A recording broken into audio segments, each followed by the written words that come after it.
बताया जाता है कि सत्ता को कंपनी से क्राउन में स्थानांतरित करने के बाद गिरिडीह क्षेत्र ब्रिटिश सरकार के शासन के तहत छोटा नागपुर एजेंसी का हिस्सा बन गया। यह क्षेत्र ब्रिटिश सरकार के लिए आर्थिक रूप से फायदेमंद हो रहा था, जो इस तथ्य से स्पष्ट है कि उन्होंने शहर में खनिज संपदा से भरे हुए इस भूमि तक पहुंचने के लिए सन 1871 में रेलवे ट्रैक बिछाया था। दर्शकों, आपको यह जानकर भी हैरानी होगी कि नोबेल पुरस्कार विजेता एवं महान वैज्ञानिक सर जगदीश चंद्र बोस, जिन्होंने रेडियो जैसे अनेकों उपकरणों का आविष्कार किया, उन्होंने भी गिरिडीह में रहकर कई शोध किए और अपनी अंतिम सांसें भी गिरिडीह में ही ली। दर्शकों, गिरिडीह को अगर भौगोलिक दृष्टि से देखा जाए तो गिरिडीह जिला आमतौर पर दो प्राकृतिक डिवीजनों अर्थात केंद्रीय पठार और निचले पठार में विभाजित है।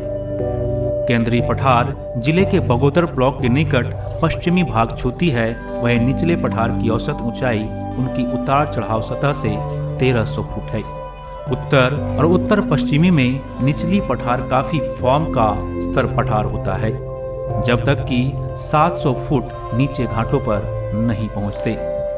गिरिडीह में पेड़ों की बात की जाए तो पूरे क्षेत्र में पेड़ों की प्रमुख प्रजातियां उपलब्ध है, जैसे बांस, सिमुल, महुआ, पलास, कुसुम, केंद्र, आसन, पियार और भेलवा आदि अनेकों पेड़ मौजूद हैं। यह जिला दो मुख्य जलाशिराओं में विभाजित है, बराकर और सकरी नदी।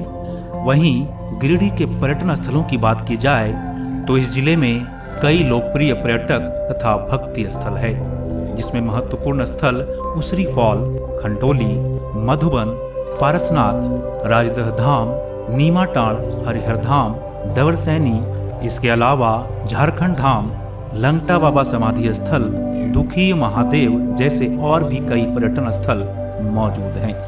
वर्तमान में गिरिडीह जिले की अनुमानित जनगणना के अनुसार गिरिडीह जिले में कुल आबादी 4,01,03,76 है, जिसमें पुरुषों की अनुमानित जनसंख्या 2,05,85,408 है तथा महिलाओं की अनुमानित जनसंख्या 1,95,14,967 है। गिरिडीह जिले में कुल 4 अनुमंडल हैं, जिसमें गिरिडीह सदर, खोरी महुआ, बगोदर सरिया और डुमरी शामिल है। तो दर्शकों, ये थी गिरिडीह से जुड़ी कुछ अनोखी बातें जिसे आपसे साझा किया गया है। यह जानकारी आपको कैसी लगी तथा गिरिडीह से जुड़ी जानकारियों से आप कितने सहमत हैं या फिर आप इन जानकारियों से पहले से ही अवगत हैं, तो हमें कमेंट्स बॉक्स में अवश्य लिखें। धन्यवाद।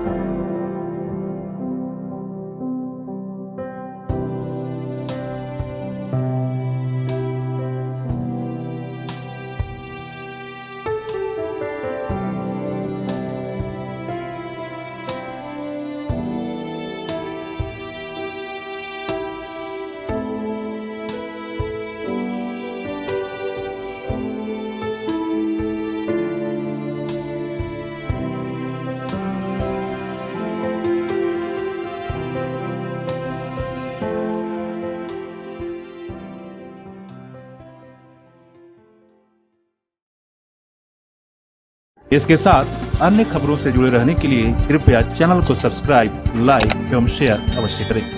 धन्यवाद।